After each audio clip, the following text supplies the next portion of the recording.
नमस्कार। ये question number 14 है, ट्रायंगल का। इम्पोर्टेंट क्वेश्चन है।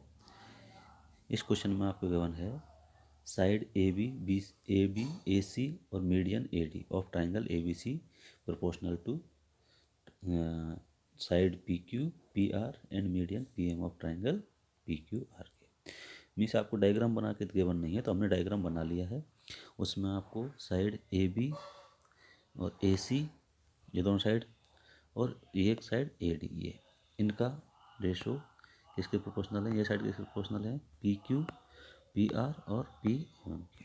ठीक है, ये आपको गिवन था। अब यहाँ पे दो साइड कौन सी गिवन है, ए बी और ए सी, तो इनके बीच का एंगल, अगर हम एंगल ए, और यहाँ पे दो साइड कौन सी है, पी एम और पी आर, इनके बीच का एंगल कौन सा बनेगा, एंगल पी।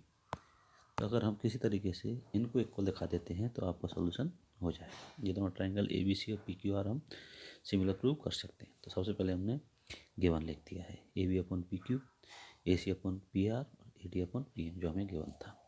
ये हमें प्रूव करना है। हम उसके लिए सबसे पहले कंस्ट्रक्शन करेंगे। कंस्ट्रक्शन में क्या किया है हमने, ये जो है एंगल, ये पॉइंट डी है, इसको आगे हमने बढ़ा दिया है, इंक्रीज कर दिया है। और कितना इंक्रीज किया है, जितना ए डी लेंथ थी उतना सेम हमने डी से आगे इंक्रीज कर दिया। और यहाँ जो पॉइंट आएगा उसको जॉइन कर देंगे सी से। आप मेन डायग्राम में देख सकते हो, हमने डी ई इंक्रीज किया और ई को सी से जॉइन कर दिया। उसी तरीके से सेकंड पार्ट में हमने, सेकंड डायग्राम में हमने सॉल्व किया है। तो कंस्ट्रक्शन में हमने लिख दिया, produce A D to E S A D equal to D E, means ये पार्ट और ये पार्ट दोनों इक्वल है। और जॉइन ई सी, इसको मैंने जॉइन कर दिया है, ई को सी से जॉइन कर दिया है। ठीक है, इसी तरीके से हम सेकंड ट्रायंगल में भी कंस्ट्रक्शन कर लेंगे। अब in triangle A D B, A D B ये वाला ट्रायंगल, और ई डी सी, ये दो ट्रायंगल, इन दो ट्रायंगल्स को लेते हैं पहले। इनमें क्या है, आपका ए डी और ई डी दोनों इक्वल हैं, मैंने कंस्ट्रक्शन किया है। एंगल 1 और 2 दोनों इक्वल आ जाएंगे, क्यों, क्योंकि वर्टिकली अपोजिट एंगल है। और B D is equal to C D आ जाएगा, बी डी और सी डी इक्वल आ जाएगा। बी डी और सी डी इक्वल क्यों आएगा, आप देख सकते हो, बी डी और सी डी इक्वल आएगा। उसका रीजन है कि ए डी आपका मीडियन था, तो उसकी वजह से दो इक्वल पार्ट में डिवाइड कर दिया, तो बी डी और सी डी इक्वल है।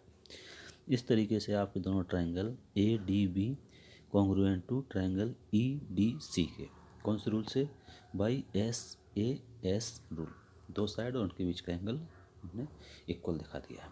तो उसकी सिंप्लिसिटीज क्या आ जाएगा, A B equal to E C, A B equal to E C. और जो सेकंड ट्रायंगल उसमें हम प्रूव नहीं करेंगे, सिमिलरली लिख देंगे P Q equal to R N, इसका पी क्यू इस आर एन के इक्वल आ जाएगा। यहाँ पे आपका A B equal to E C आ गया। अब क्या करेंगे हम, ये जो ये ट्रायंगल बन रहा है, ये वाला ट्रायंगल, इन दोनों को अगर हम सिमिलर प्रूव कर देते हैं तो इससे एंगल, ये वाला एंगल और इधर से ये वाला एंगल दोनों इक्वल आ जाएंगे। सिमिलरली हम इन दोनों एंगल को लिख देंगे, आगे देखते हैं एक बार। ठीक है, इससे आगे प्रूव करते हैं।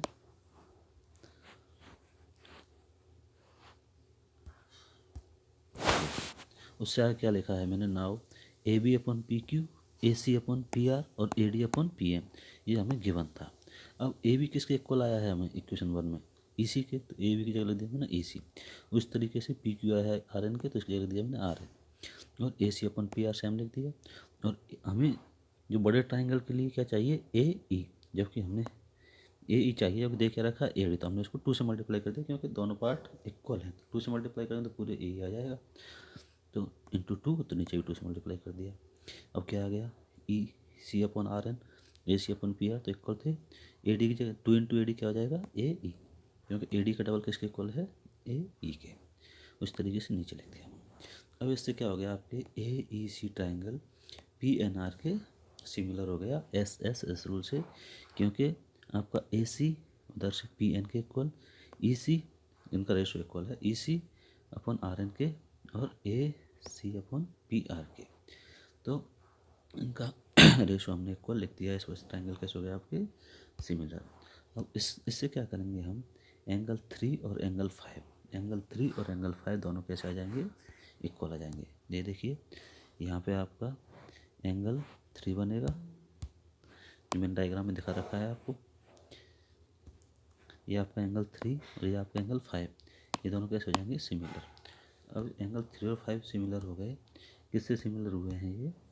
ये हो गए आपके corresponding part of similar triangle से, ठीक है। इसी तरीके से हम सेकंड पार्ट को सॉल्व नहीं करेंगे, उससे एंगल 4 और एंगल 6 डायरेक्ट इक्वल लिख देंगे। एंगल 4 ये वाला और एंगल 6 ये वाला, दोनों डायरेक्ट हम इक्वल लिख देंगे सिमिलरिटी से। आगे उसको प्रूव नहीं करेंगे बस। उससे क्या हो जाएगा, हमें उससे क्या मिलेगा?